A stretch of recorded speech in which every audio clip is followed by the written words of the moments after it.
Yeah. So let's still talk about commodities, but we're turning our attention now to the energy side of things, starting with, of course, a review of some of the energy, oil and gas stocks we track on the program. Yesterday, we saw movements on Mobil, Forte Oil and Owando, but that was mostly negative. Forte Oil was the top loser, and of course it's the poster boy for oil and gas stocks. It was the top loser for yesterday's trading session, dropping 1.85% to close at 69 naira. A volume of 393,447 was done on that equity. But take a look at Owando. Owando is now at 4 naira 69 kobo. Investors continue to book profit of this particular equity, and volume coming in really high at over 3.36 million. No change on corn oil, MRS or Seplat, as well as Total. At the end of the day, the index came in minus 0.44%. Year to date is also still facing south, 6.01, and dividend yield at 2.1%. So one of the top stories that we're tracking on the program, and of course is trending, is the price rumor increase in the petrol price, pump price, and that's been making the rounds. Well, the NNPC says there's no truth in that, as it's got enough stock to last for about 38 days, 1.3 billion liters stock of petrol, as well as increased production from the refineries. So we have 4.6 million liters additional of kerosene in the system and 7.7 million liters of diesel. Well, Bosun joins this conversation at this time. Bosun is Channel's business news editor. Bosun, good morning to you. Good morning, thank you. So let's talk about this petrol price dilemma. Don't panic, right? Well, that's what the NNPC says, and that's what the federal government says. Do not panic. Do not start stocking up. Do not shut down your fueling stations. If you've got the product, sell it, or hoard if that's the case. So at this time, the Department of Petroleum Resources needs to start making the rounds again to get those fueling stations that are hoarding and preventing consumers from getting these products and making them to panic. Well, I think there's basically no smoke without fire, but everywhere there's fire, most likely if it's gas, there's likely some smoke, whatever it is. So smoke and fire are Siamese twins. They are not too far from each other. So when you find a bit of a queue 2 days ago in Lagos around early in the morning and what have you, I quickly ran into the next one, always sniffing around like. So you were part of the people that panicked? No, see, if you live in Nigeria, you've got to panic. I don't know the class of those who don't panic in Nigeria, but at my level, as an ordinary Nigerian, I panic, and we all panic all the time. You panic because you just see traffic in front of you. You don't know what is happening. You don't know what has happened or what may not happen.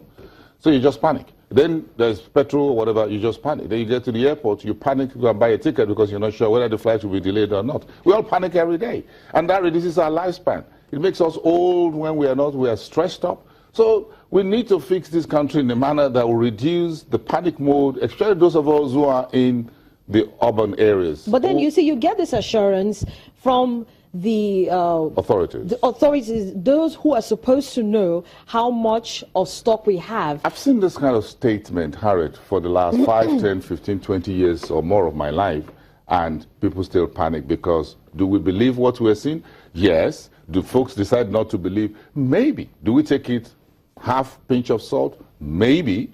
Again, but do we have a structure that will make, when statements like this come out, become believable? That's a different conversation for another day, because we've not been able to have sustainability at a level at which, when there is what you call exception to the rule or an exceptional situation, we take it as you have it on paper. But I think that is much we can just say about that. The government have said, or the government agencies have said, look, we're not increasing petrol prices. Folks are doing their own numbers as well. If price of crude oil is going to $56 a barrel, and U.S. oil production is heading to 9 million barrels per day, shale will go higher because OPEC is cutting output. So where would the price go? So that will be, internationally speaking, how much of that will we be able to absorb at the level of exchange rate? So perhaps quickly the central bank is moving in, doing its own bit to ensure that this statement holds to, that the Buhari's administration has no plan to increase petrol prices. Because if you have narrow dollar running away at a runaway level, then on the street, then you've got to do something. So you see the Naira gaining a little bit more, closing the gap, and trying to head back from the street level to where the interbank OTC price level is. That looks like a bit of managing the situation, because the differential in the exchange rate is a key measure for everybody who knows how to use a scientific calculator to understand where was the template for petrol pricing at the pump station and what the current Naira dollar is per barrel of crude oil, internationally speaking. So that now brings in the conversation. You know, yesterday the Senate approved the 2017 to 2019 medium-term expenditure framework, but for the benchmark for oil, they increased that by about $2. So instead of $42.50, we have that at $44.50 per barrel.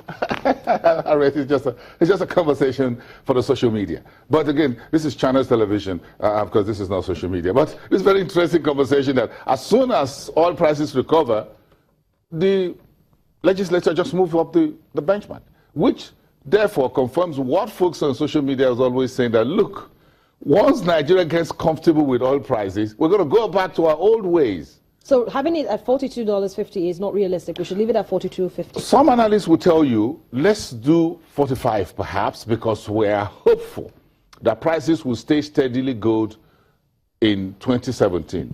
Right now, between when the president presented the budget in December and now, you've seen a massive upsurge. You've seen Nigeria exempted from OPEC haircut. You've seen outlook from EcoBank research numbers that we're going to do about 1.8 million barrels on average in 2018 from about 1.6 million last year. You've seen Nigeria's FX reserves go steadily almost on a daily basis. Within 3 days, we had almost about $300 million. So if will be having a bit more of sleepless nights, even with this Hamatan, very slight one, then it looks like everybody is getting a little bit comfy because, thank you, the Niger Delta militants are a little bit quiet. Oil prices going higher.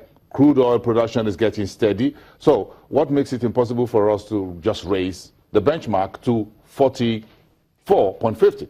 But again, Ibeka is hanging around behind the curtain. He's looking to save his oil revenue. He wants to take the whole money. Take it. I'm going to put it in there. So we still have a lot of conversations down the next 360 days or thereabout, 350, whatever days is left in 2016 to 2017 to discuss this and see where we're going with either 42 or 44. Now, this has been a race to 44. The question is, will President Buhari and his team or the executive branch agree to this raising the cap or the benchmark that the executive placed in the budget? Okay, so for you, what would you think would be the realistic number? So we have 42 proposed in initial. Yes. We have 44 now, 44.50 by the Senate. If at the end of the day the document goes back to the executive, what would you think is okay between 42, 44, and based on what we see on the global markets, where should we realistically put this? Well, I'm going to think for the president. I think President Buhari would more likely want to stick with 42.50, but his men will likely want 44.50. So I'm going to just hang it in there. Well, who is going to win at the end of the day? He's the CEO. The president is the CEO. Yes, and he at the end of the day takes the final decision. He has the final say. So you have the final say on the show. Yes, I do. And I thank you so much for coming on the program and sharing your perspectives with us. But Business Morning continues after now. Stay with us.